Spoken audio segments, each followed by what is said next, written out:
Donald Trump wins U.S. election 2024, elected as 47th President of United States of America.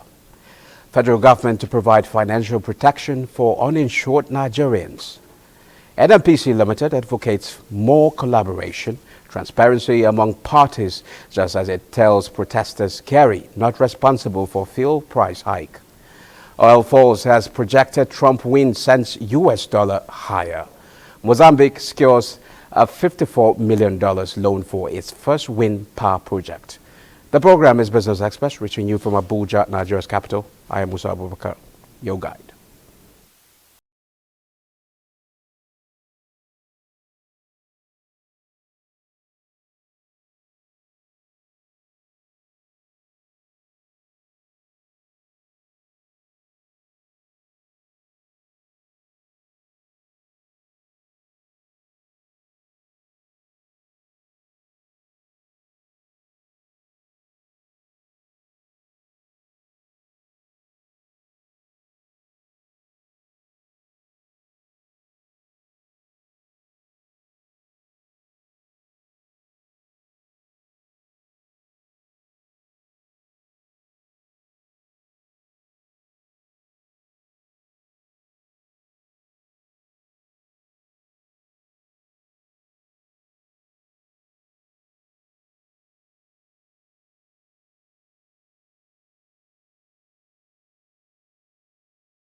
Republican candidate and former President Donald Trump again won the race of the presidential election 2024. Trump achieved 270 votes, which was required to secure the presidency. Meanwhile, Kamala Harris secured 216 votes out of 270 votes. But it's a political victory that our country has never seen before, nothing like this. I want to thank the American people for the extraordinary honor of being elected your 47th president and your 45th president. I will not rest until we have delivered the strong, safe, and prosperous America that our children deserve and that you deserve. This will truly be the golden age of America. That's what we have to have. And now to solid minerals to boost activities in the mining industry. The Solid Minerals Development Fund has started the process of funding early stage exploration in Nigeria. Executive Secretary of the fund, Fatima Shinkafi, made this known when she received the Senate Committee on Solid Minerals, who were on oversight visit to the agency.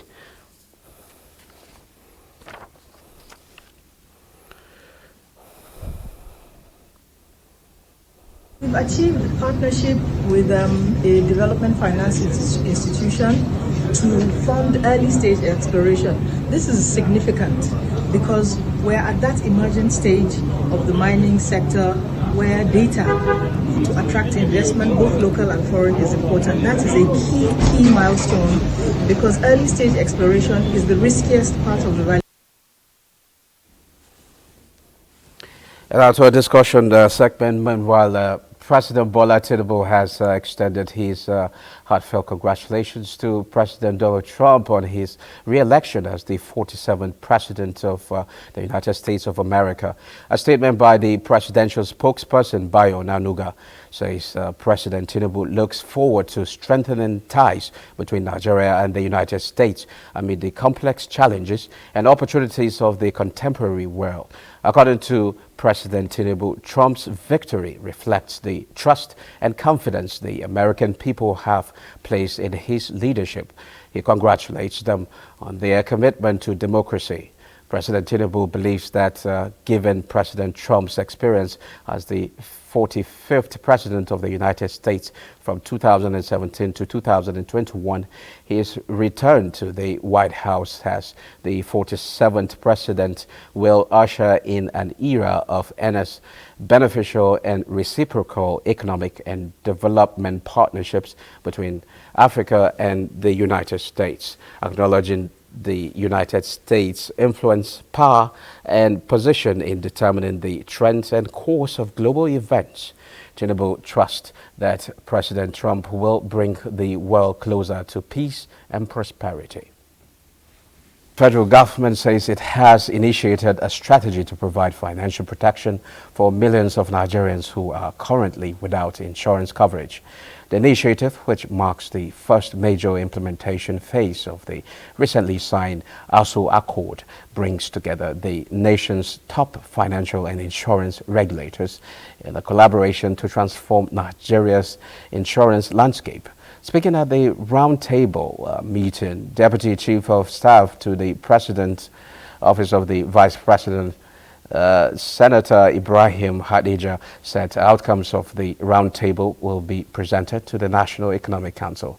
Senior Special Assistant to the Vice President on Media and Communications, Stanley Wokocha, in a statement titled Citizens Without Insurance access to get FG's financial protection, explained that financial inclusion through insurance is an economic imperative, saying Nigeria cannot build a resilient economy while leaving millions of citizens financially exposed. He added that financial inclusion, particularly through insurance access, serves as the crucial driver that will propel Nigeria towards sustainable economic growth.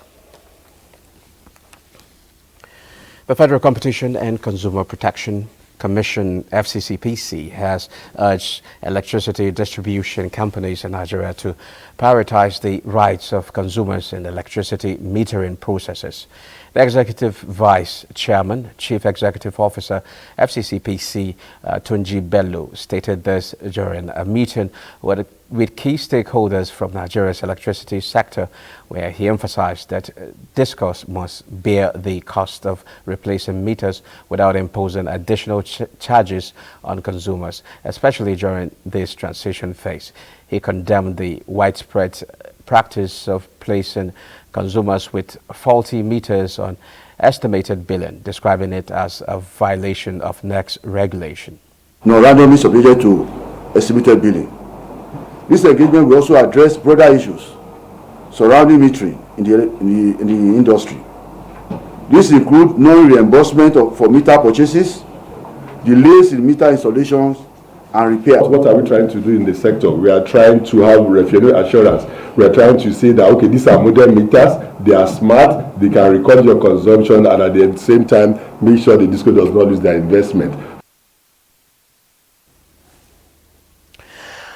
The accounting ministries, departments and agencies to adopt international public sector accounting standards for financial record keeping. Vivian Ezedefe reports that this move aims to ensure transparency, accountability, and good governance in government financial activities, and ultimately preventing negativity surrounding government assets. I've been spending money day in, day out on acquiring, constructing, and even providing assets.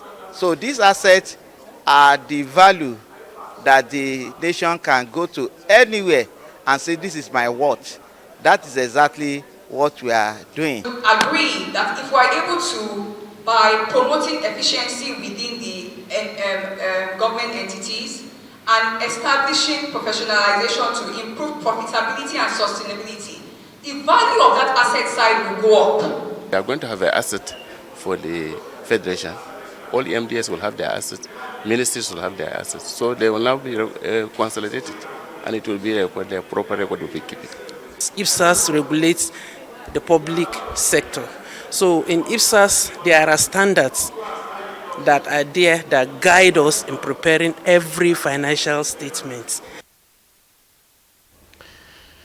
Well, next is Global Stock Update with Bossede Abel Amosu.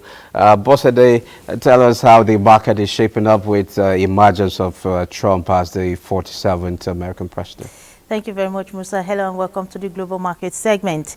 Now, major stock markets around the world rallied on Wednesday while Bitcoin hit a record high and the dollar was set for its biggest one-day jump in 4 years as Donald Trump was elected U.S. president.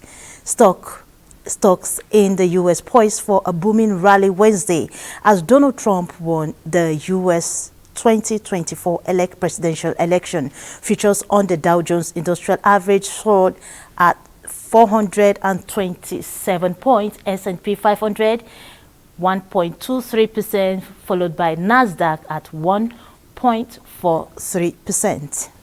European stocks continued to gain momentum Wednesday after Donald Trump defeated his Democrat rival Kamala Harris in the U.S. presidential election. FTSE rose 1.06% at 8,259.29, followed by CAC 40 of France at 0.86% and DAX at 0.40%.